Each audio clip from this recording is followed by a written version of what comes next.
রাখে? আরে কো না, একটু যে এক জায়গায় কাজ ছিল তো ওই কাজটা সাইডে আস্তে আস্তে একটু দেরি হয়ে গেল। তা তুমি তো 10,000 টাকার কথা বলছিলা, টাকা তো আছে, তুমি যখন যা চাইতেছ সবই তো তোমার দিতেছি। আর এই যে তুমি যে টাকা পয়সা নিয়ে যা করতেছো এগুলো তো দুদিন পর সব আমারই হইব। এর জন্য তুমি যখন যা চাইতেছো সব দিতেছি। আজকে তোমার কত টাকা লাগবে? না ওই 10,000 বলছিলাম, যদি থাকে আর 1,000-5,000 টাকা যদি একটু বাড়াইয়া যদি দিতে পারো। আচ্ছা বুঝতে পারছি, একবারে 1,000-5,000 একটু দোয়া লাগবো না। আজকের মতো তুমি 30,000 টাকা নিয়ে যাও, আর 10,000 টাকা ওটা তোমার লাগবো। এর লেগে তো শোনা তোমার আমি এত ভালোবাসি, তুমি আমার সব মনে দুঃখ বুঝো, এর কারণেই তো। হ্যাঁ খালি কি এই আর কিছু কইবা না? সেটা তুমি কইলে সে হয়, আমি কি তোমার সব কিছুই খুললা কমু? তুমি আমারে খুশি করতে চাও, তোমার আমি খুশি করব না? আসো।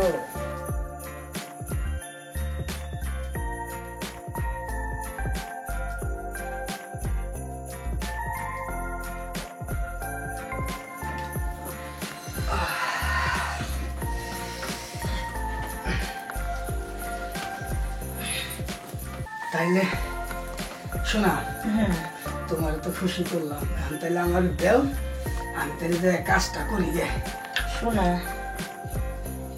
দাঁড়াও, তুমি ই করো, তোমার মোবাইলে আমি টাকা পাঠাই দিতেছি, কারণ মোবাইল তোর টাকা পাঠানো লাগবো, মোবাইলে আমি পাঠাই আচ্ছা দিতেছি। ঠিক আছে, তাহলে তাড়াতাড়ি দিও শোনা। এখনই তোমার দিয়ে দিতেছি। আচ্ছা তাহলে আমি উঠি। আচ্ছা আচ্ছা আমি উঠি না, তুমি দাঁড়াও 2 মিনিট, আমার অ্যাকাউন্টে চলে গেছে টাকা।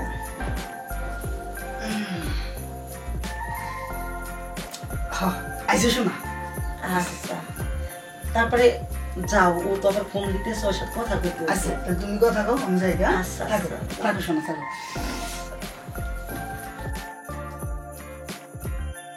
হ্যাঁ কি হয়েছে বলো? বাবার ডাক্তার দেখাইছিলে?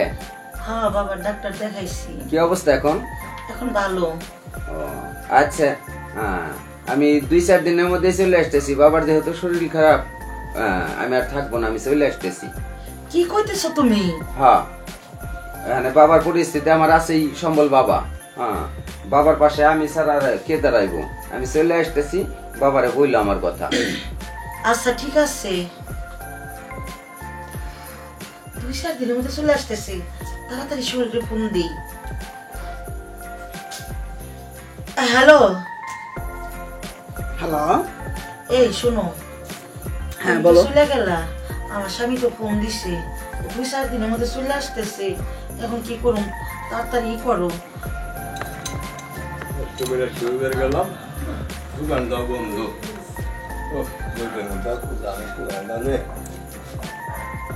তুমি চলে আসো, আমি তোমার সাথে চলে কি বল, কই চলে যাবে? কে তোমার সাথে? আমার সাথে কই যাবে? কে তুমি আমার বিয়ে করবা না?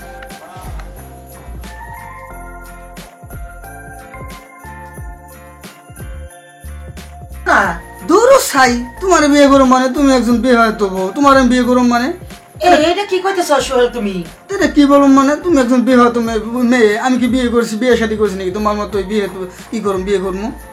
দেখো আমার স্বামী যা বিদেশ থেকে পাঠাইছে, আমি সব টাকা পয়সা তোমার দিয়ে দিছি, এখন তুমি কি কইতেছো?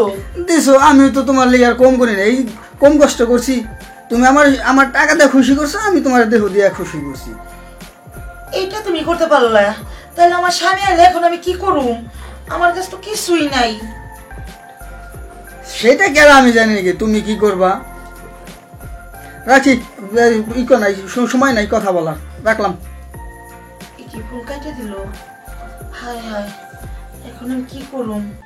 আমার স্বামী যা বিদেশ থেকে 10 বছর পাঠাইছে, সব টাকাই আমি ওরে দিয়ে দিচ্ছি, আমি এইটা কি করলাম? কি হইলো? তাহলে এখন আমি কি করুম? আমার তো বাইরে এসে যদি টাকা পয়সার কোনো বুঝ না দিতে পারি, ও তো আমার মায়েরা হালাইবো, তার চেয়ে বরং আমি নিজে গলায় দড়ি দিয়ে মইরা যাবো, আমি আর বাইসা থাকুম না। কি কও বাবা তুমি? আমি তুমি কি কও? কি হইছে? বাবা, বাবা আপনার ছেলে তো 2-3 দিনের মধ্যে বাড়ি আসতেছে। বাবা আমি আপনার সাথে অন্যায় করছি, বাবা আমার কাছে এখন কোনো টাকা পয়সাই নাই, আমি এখন কি করুন বাবা, আমার তো মরা ছাড়ার কোনো পথ নাই। কথা কইও না, আমি সব জানি, সব আমি বুঝি। তার আগে আমার কও, তুমি কি ভালো হইবে? ও বাবা, আজকে থেকে আমি ভালো হয়ে যাব, আমি আর এই রাস্তায় কোনোদিনই যাবো না বাবা। তাহলে শোনো, ও যখন বাড়ি আসে পরে কইবে তুমি যে টাকা পয়সা পাঠাও সব টাকা বাবার দিছি, তাহলে আমি আমার ছেলেরে কি করা লাগবো এটা আমি তাহলে বোঝাবো।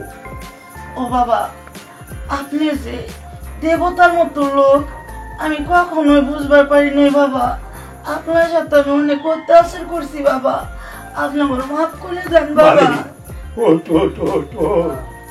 শোন, সন্তানের যত অন্যায় করুক, আমরা তো পিতা, আমরা যে বাবা, আমাদের সব সহ্য করতে হয়। তুমি তোমার ভুল বুঝতে পেরেছো, এটাই আমি ঠাকুরের কাছে প্রার্থনা করি। তোমরা হয়েছো ঘরের লক্ষ্মী, তোমাদের কারণেই ঘরের সংসারে উন্নতি হয়, সুখ হয়। বুঝতে পেরেছো? হ্যাঁ বাবা, আমি বুঝতে পারছি। আর শুনেন দর্শকরা, আমার মতো যাদের স্বামী বিদেশে থাকে তারা কখনোই নিজের টাকা অন্যকে দিবেন না, কারণ আমাদের স্বামীরা প্রবাসে অনেক কষ্ট করে আমাদের জন্য টাকা পাঠায়। কিসের জন্য জানেন? আমাদের পরিবারকে নিয়ে আমরা যেন সুখে থাকি, আমাদের ছেলে মেয়ে নিয়ে আমরা সুখে থাকি। তা না করে আমরা কি করি, কিছুক্ষণ আমাদের ওই যৌবনের জ্বালাটা ওই টাকা দিয়ে হয়তো পরের নিয়ে আমরা যৌবন জ্বালা চাহিদা পূরণ করি। এটা আপনারা কেউ করবেন না। আর যদি করেন তাহলে তো দেখতেই পারতেছেন, তাহলে আপনাদের পরিস্থিতি কি হইতে পারে। তাই তো প্রবাসী ভাইয়েরা থাকে অনেক কষ্ট করে, মাথার ঘাম প্রায় ফালে, আর সেই ঘামের টাকা দিয়ে আমরা কখনোই নিজেদের বিলাসিতা করব না। তাই তো আপনারা আমার মতো কেউ করবেন না।